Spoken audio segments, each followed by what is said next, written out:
Hola chicas, ¿qué tal?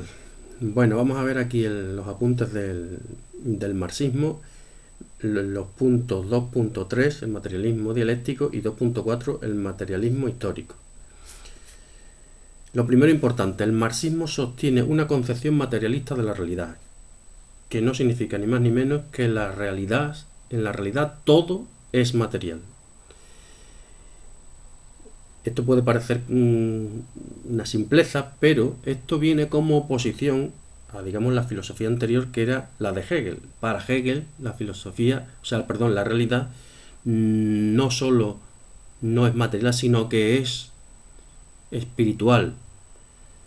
No vamos a hablar mucho de Hegel porque es muy difícil de entender, pero para Hegel la realidad la conforma lo que él llama el espíritu. Su filosofía entonces es un idealismo y de ahí surge como reacción el materialismo. ¿Vale? Entonces para el materialismo dice vamos a dejarnos de ideas, de abstracciones y vamos a irnos a lo concreto. Entonces lo que tenemos delante, con lo que el hombre trabaja, es materia, es material. Y la realidad funciona a través de leyes. Por eso Marx dice que el marxismo, incluso antes que una filosofía, debe ser una ciencia. ¿Por qué? Porque al igual que la ciencia podemos estudiarla a través de sus leyes. En este caso hablamos de las leyes de la dialéctica, que ya las propone antes el propio Hegel. Es decir, esto si lo coge Marx de Hegel. Esas leyes son, por una parte, la ley de la unidad y oposición de contrario. Es decir, a medida que se va desarrollando el movimiento de la realidad, siempre se va produciendo como una unificación de contrarios. Es decir, viene el amanecer, luego la noche, las dos cosas juntan lo que es un día, o por ejemplo incluso en la misma filosofía, si os acordáis, cuando vimos a Kant, decíamos que antes de Kant había venido el racionalismo, al racionalismo se había opuesto el empirismo, es decir, oposición de contrarios, y eso lo había unificado Kant en una síntesis, ¿no? En su filosofía. O el arte, por ejemplo, cuando los movimientos artísticos van reaccionando uno en oposición al anterior, va saliendo uno nuevo, ¿vale? Y así funciona la ley de la unidad y lo contrario. Luego tenemos la ley del salto cualitativo, que dice que los cambios cuantitativos en la materia traen consigo cambios cualitativos. Eh, Esto quiere decir que cuando hay cambios de cantidades, no solo hay eso, sino que hay algo mucho más importante, es decir, un cambio de cualidad. Si yo, por ejemplo, tengo un átomo de hidrógeno y uno de oxígeno, mmm, tengo un hidróxido. No tiene nada que ver con el agua, pero si yo añado, por ejemplo, un átomo de hidrógeno, ¿vale? Pues entonces no solo cuantitativamente tengo más, sino que es que tengo otra cosa distinta. Cualitativamente ahora tengo agua, mientras que antes no lo tenía, ¿vale? Y luego tenemos la ley de la negación de la negación. ¿Vale? Se dice mucho en filosofía que dos negaciones es una afirmación. Es decir, que vamos negando cosas, pero al mismo tiempo que negamos algo, afirmamos otra cosa. Esto también es muy de Hegel.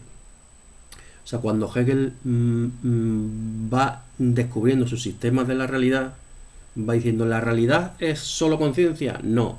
Entonces, ¿es conciencia más materia? No. Y entonces así va poco a poco descubriendo su sistema, que él lo llama el espíritu absoluto, pero ya digo que no vemos nada de esto porque es muy complicado.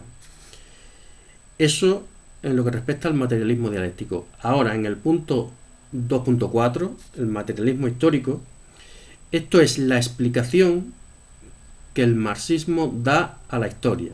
Es decir, la historia se va desarrollando a través de unas leyes, ¿vale? Que son las leyes que hemos visto. Y por eso la interpretación marxista de la historia se dice que es una explicación o una interpretación científica.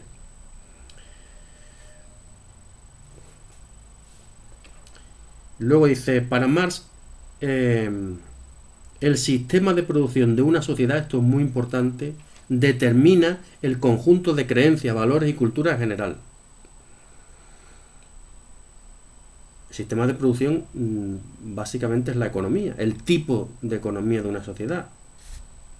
Si en una sociedad, por ejemplo, tenemos, como la nuestra, tenemos lo que se llama liberalismo, eso acaba determinando al capitalismo y nuestra forma de movernos, por ejemplo, en los mercados, nuestro consumismo loco, ¿vale? Es decir, la forma económica determina las demás creencias, la cultura en general, esta cultura que tenemos de estar siempre consumiendo el mejor teléfono, al mes me compro otro, ¿vale? Entonces, los conceptos principales del materialismo histórico son las relaciones de producción. O sea, la producción es cómo transformamos la naturaleza. Eso es lo que hacemos los seres humanos para sobrevivir al final, ¿no? O sea, con la agricultura, con la industria, lo que estamos es, o sea, sacamos el petróleo de la naturaleza, los alimentos, ¿vale? Entonces, esas son las relaciones de producción. ¿Cómo explotamos la naturaleza? Cómo las fábricas contratan a los empleados, cómo hay distintos niveles, distintos sectores económicos. Esas son las relaciones de producción. Las fuerzas productivas son tanto la fuerza de trabajo como los medios de producción. Es decir, que si nos ponemos, por ejemplo, una fábrica de coches, las fuerzas productivas serían tanto las personas que trabajan allí como las máquinas, la tecnología que se utiliza, por ejemplo, las cadenas de montaje. ¿Vale? Eso son las fuerzas productivas. Es decir, todo aquello que al final producen los productos, los artículos. ¿Vale? Personas, máquinas. Fuerza humana, tecnología. Sobre el modo de producción, como hemos dicho antes, el modo de producción es lo que Marx llama infraestructura, que es la estructura económica. Y como hemos dicho antes, la infraestructura de una sociedad determina su superestructura.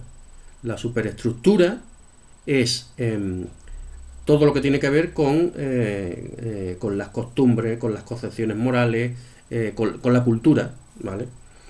Entonces, ¿y eso en qué se materializa? Porque estamos hablando que todo es materia, ¿no? Todo lo podemos ver a través de las leyes.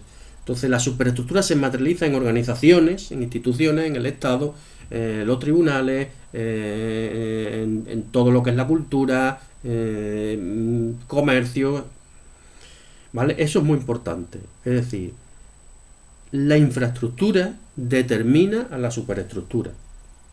¿Vale? O sea, las relaciones de producción, las formas de producción, la economía determina todo lo demás. ¿Vale? Es como si la economía estuviera debajo de todo, incluso de las culturas, las creencias y hasta las religiones. ¿Vale? Y eso es todo. Si tenéis alguna duda, me lo ponéis en los comentarios y trato de contestar. ¿Vale? Chao. Suerte en el examen.